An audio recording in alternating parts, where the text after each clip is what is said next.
Hello ladies, are you looking for a good postpartum workout plan that you can do right after having your baby? Well, in this video we're going to cover the disclaimer so you can get started on my workout here on this YouTube channel. Hi, I'm Tabitha Gomes and welcome to my YouTube channel. I'm here to help you busy ladies juggling careers and kiddos with no real time to exercise. I'm going to give you exercise tips, tricks, routines, and even product reviews to help make exercise a part of your life.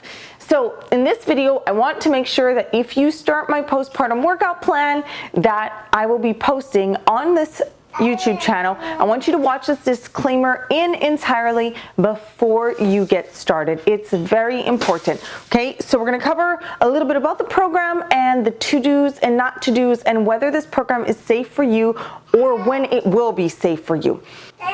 So, I am a personal trainer. I am not a doctor. I'm not a physical therapist. I am not any medical professional of that sort, but I'm a personal trainer that is very passionate about helping women and especially pre and postnatal.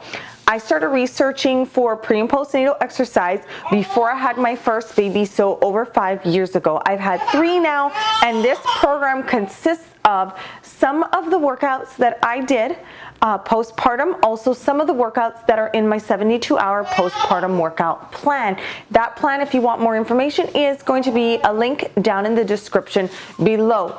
So all of these workouts I did myself, and I recovered from 3 babies perfectly. It took a lot of research to find all these exercises and make sure that they are safe. So I'm so happy to be able to share them with you.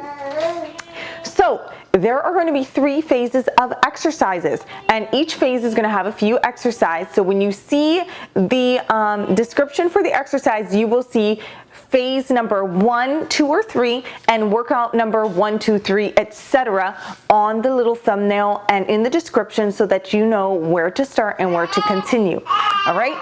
And to make it easier for you, in every single video, I'm going to wear this exact same outfit so that you know, oh, she's in that blue-green aqua-looking shirt and those bright pink pants, so that's the one I need to click. Yes, so I'm going to make it really easy. That way I can keep it all uniformed and it's easier for your eyes.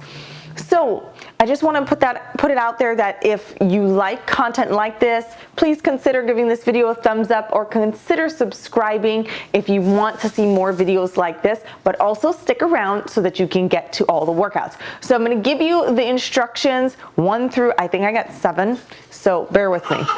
Oh, I also wanted to make note, I forgot to put this in there, that I did all these exercises are research based. So I used research to find the exercises again, what was safe, what was not. I will put some of the research links down below, but also you can see some of the research that I found in my 72-hour postpartum plan link that is again down below. These are all the guidelines I'm giving you are following also ACOG guidelines, American Council of Gynecologists and Obstetricians. I always get that messed up. It's like a tongue twister. All right, we're going to start with the first guideline. If you had a C-section, please do not start these exercises until you're about 6 weeks postpartum, cleared by your doctor, and your C-section has healed. Because a lot of these exercises, we're going to engage our entire core. And if you have a injury, essentially a cut, and it's still healing, we don't want to make it worse. We don't want to stop it from healing. So just wait. You're not going to miss out on anything if you just wait. So just wait until you're completely healed, and then you can join us. All right? If, number 2, if you had a perineum tear, an episiotomy, hemorrhoids, or anything of that sort that damages your pelvic floor and you cannot do a Kegel or a pelvic floor contraction, if you can't do any of those things, wait. Okay, you don't have to wait entirely until 6 weeks. I just want you to wait until you can actually contract your pelvic floor without pain and be able to feel the pelvic floor. The reason for this is in a lot of the exercises, we are going to be doing a corset zip up, which if you don't know what that is, I'll link it up here and you can go see what a corset zip up is if you don't know what that is yet. But what happens is when you zip up your corset, you absolutely need to engage your pelvic floor while you're doing it.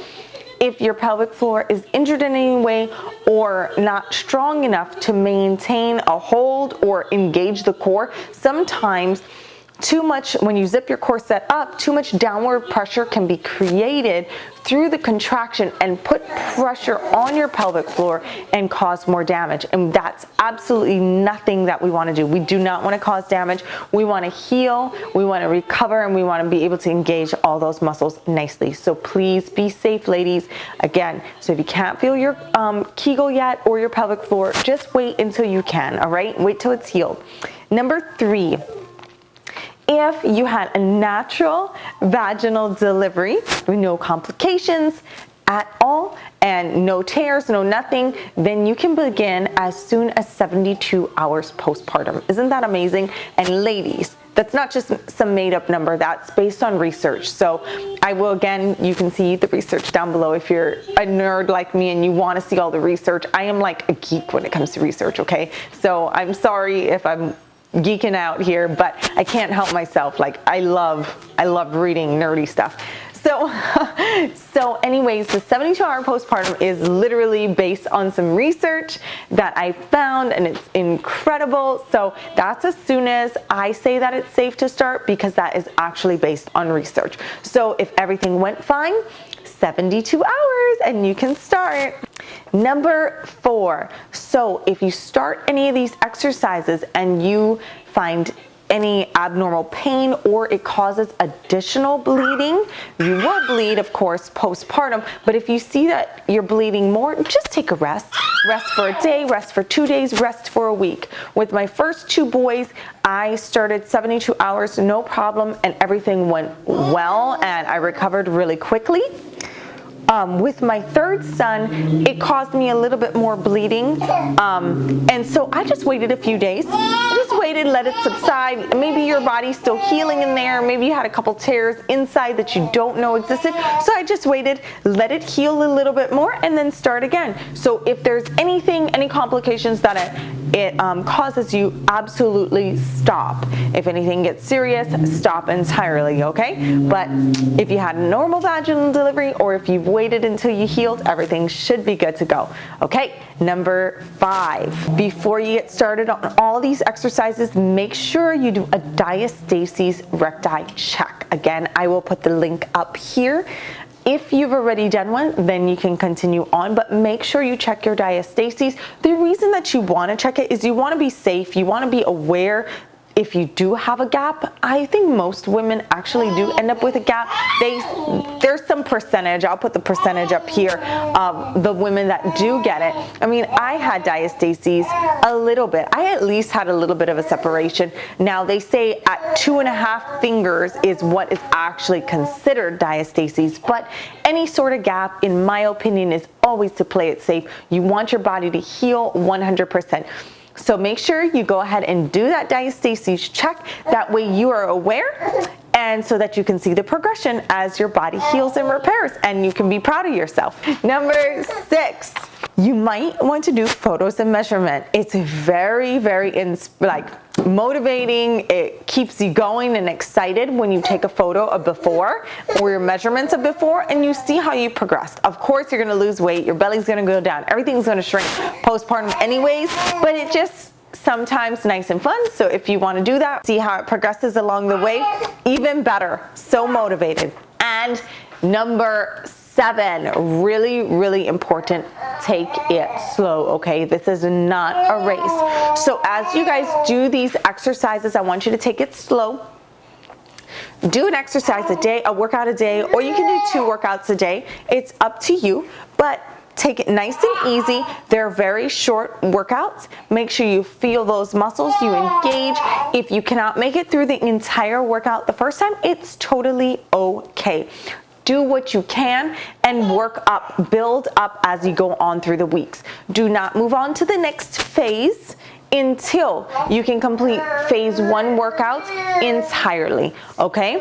So as long as you can complete phase 1 entirely, then you can move on to the second phase, but I would take it slow, okay? It's not a race. It's more about your health, your repair, and your recovery than winning a trophy, because there's no trophy. I'm not sending you a prize. So I do want to hear from you ladies though in the comments down below, after you've tried out a bunch of the workouts, or if you've been doing it for a few weeks, months, whatever, please tell me in the comments below how it went, how you liked it, and how your body feels after you've done it. I especially want to hear from those mamas that have never done a postpartum recovery workout and have tried this one. So now that you've heard, whoa, my little guy is going crazy here. So now that you've heard all the disclaimers, let's get started. Thank you so much for joining me. I hope you love this program. God bless, work hard, and again, mahalo for joining me, and you can click the link right here to begin. Aloha.